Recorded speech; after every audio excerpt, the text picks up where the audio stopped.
Bom dia, meus queridos irmãos e irmãs. Hoje vamos continuar com a 7ª parte do nosso maravilhoso estudo sobre a verdadeira história de Jesus de Nazaré. Muito mais que um homem. Hoje, não é politicamente correto afirmar dogmaticamente que Jesus foi mais do que uma pessoa extraordinariamente talentosa, uma pessoa moral, um filósofo sábio, um sábio judeu ou um reformista político.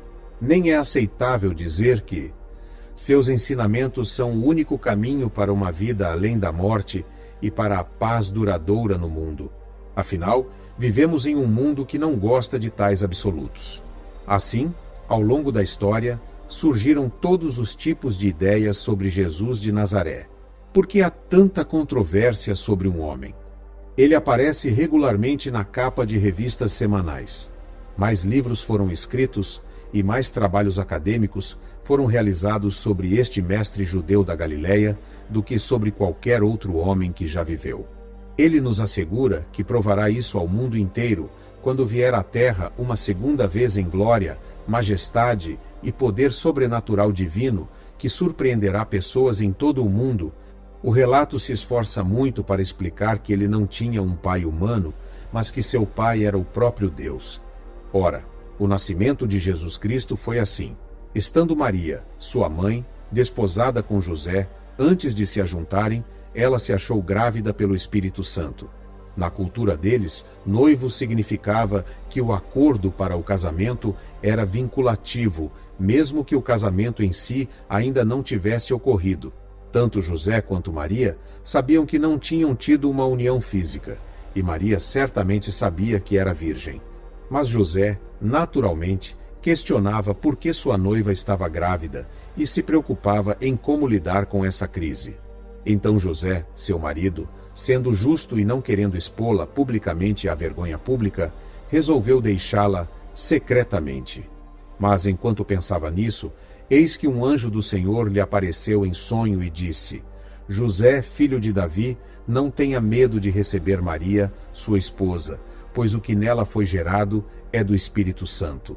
Ela dará à luz um filho, e você lhe dará o nome de Jesus, porque ele salvará o seu povo dos seus pecados. José precisava de uma confirmação de que Maria estava dizendo a verdade sobre sua gravidez, e a maneira óbvia de convencê-lo era por meio de um anjo que lhe falasse. Maria havia recebido uma mensagem semelhante, conforme registrado em Lucas 1, 26 a 38. O anjo Gabriel apareceu e anunciou a Maria que ela conceberia um filho, a quem chamaria de Jesus. Ela insistiu que nunca havia estado com um homem, ela era virgem. Gabriel, então, explicou como isso aconteceria. Ele disse: O Espírito Santo virá sobre ti, e o poder do Altíssimo te envolverá com a sua sombra. Por isso também o santo que há de nascer será chamado Filho de Deus. Em termos teológicos tradicionais, isso é algo como um enigma.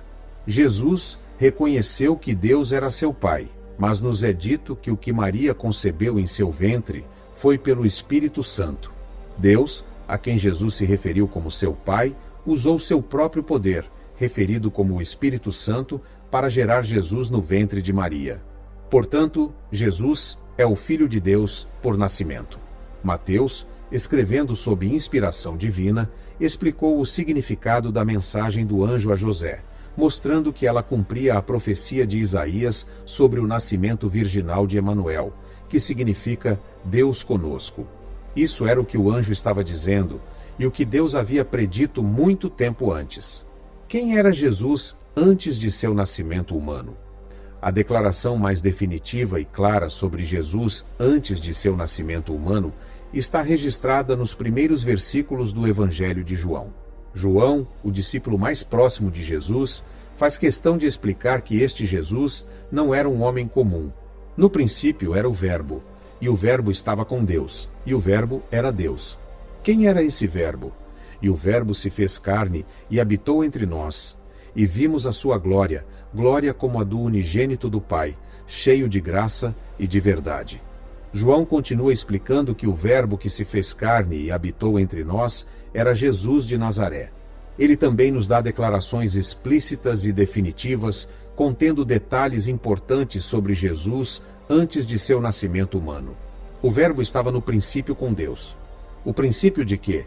Jesus existia antes do princípio. Visto que o Evangelho de João começa com as palavras "no princípio", parece provável que João esteja aludindo a Gênesis 1:1. Mas enquanto Gênesis 1:1 continua com Deus criou, João começa seu Evangelho com "no princípio era o Verbo". Ele nos diz que o Verbo já existia no princípio. Em Gênesis, a criação do universo e do próprio tempo marca o princípio. Em João, a existência do Verbo precede esse princípio. O Criador do universo obviamente existia antes do universo, porque ele fez com que o universo viesse a existir. João diz explicitamente que foi o Verbo Jesus Cristo por meio de quem todas as coisas foram criadas. Queridos, se vocês estão gostando deste vídeo, ajude-nos a levar estas orações para mais pessoas clicando no gostei. E, se você ainda não é inscrito no nosso canal, inscreva-se e ative as notificações. Continuando. Paulo concorda completamente com João em uma linguagem inequívoca, acrescentando: ele é antes de todas as coisas e nele tudo subsiste. Paulo argumenta logicamente que, como Cristo foi o agente por meio do qual todas as coisas foram criadas, então ele necessariamente deve ter existido antes da criação. Jesus também se referiu à sua existência antes da criação, quando, ao orar ao Pai, falou da glória que eu tinha convosco antes que o mundo existisse. Jesus fala da relação entre ele e o Pai antes da fundação do mundo, uma frase repetida por Paulo em Efésios 1:4. A palavra, o Jesus preexistente, é caracterizado pelo nome ou título a palavra. Talvez uma das razões pelas quais a palavra grega logos, traduzida como palavra, é usada seja porque ela descreve melhor um dos principais papéis de Cristo, ele deveria revelar o Pai.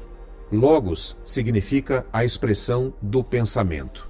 O termo logos é usado no Novo Testamento para se referir a um dito ou declaração de Deus, a palavra de Deus, a vontade revelada de Deus e a revelação direta dada por Cristo, que podia ser proferida e transmitida. João aplicou essa palavra como um título pessoal, aquele que se fez carne e habitou entre nós. O que João está dizendo é que um ser pessoal, a quem ele chama de Logos ou o Verbo, se encarnou, tornou-se um ser humano de carne e osso na pessoa de Jesus Cristo. O fato de o Verbo ter se tornado uma pessoa de carne e osso implica que o Verbo era um ser individual específico antes de se tornar um bebê humano físico nascido de Maria. João também nos diz que o Verbo é pessoalmente distinto do Pai, embora seja, ao mesmo tempo, um com o Pai. Eles são o mesmo, eternos e da mesma natureza e essência. O Verbo é Deus tão verdadeiramente quanto aquele com quem ele existe na mais íntima união de ser e vida. Como Jesus disse, eu e o Pai somos um. A unidade entre o Pai e o Verbo tem a ver com a completa harmonia e concordância entre eles em trabalhar juntos.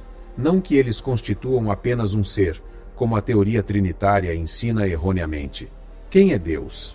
As declarações simples, porém claras, de João nos dão uma compreensão de Deus que agora se tornou evidente com o aparecimento de Jesus Cristo. A linguagem usada nos expressa que existem dois seres, coexistindo e chamados Deus, Deus e o Verbo, que também é Deus. Se eles existissem, em alguma outra forma, que não a de dois seres autoexistentes, tanto o grego quanto o português seriam capazes de descrever algo completamente diferente. Mas a linguagem não faz isso.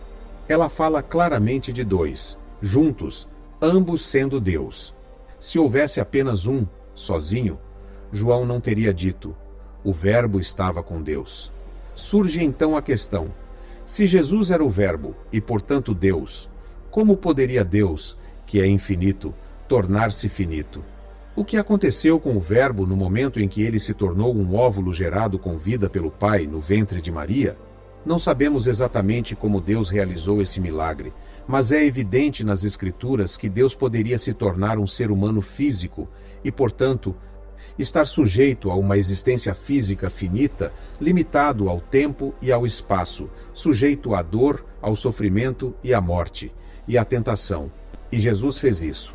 E manifestando-se como um ser humano, humilhou-se a si mesmo, vivendo uma vida de total obediência até a morte. E a morte que morreu foi a morte de um criminoso comum. Jesus podia morrer. Jesus podia experimentar emoções humanas. Jesus podia sentir fome e dor.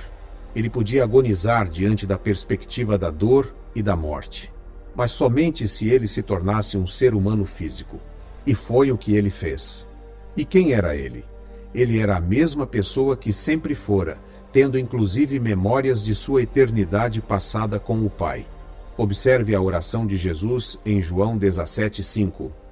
E agora, Pai, glorifica-me junto de ti com a glória que eu tinha contigo antes que o mundo existisse. Aqui, ele fala abertamente sobre suas experiências e memórias passadas com o Pai, confirmando tudo o que João escreveu nos primeiros versículos de seu Evangelho. Sim, o sacrifício de Jesus foi de proporções praticamente inimagináveis.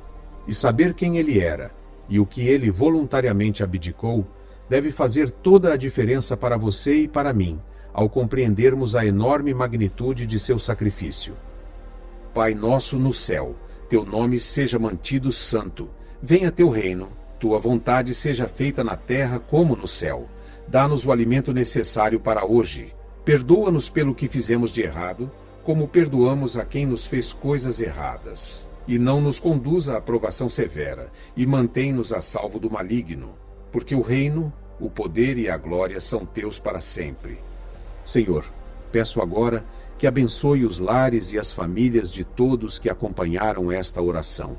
Que todos sejam contemplados com fé, amor, saúde, felicidade, paz, segurança, prosperidade e integridade.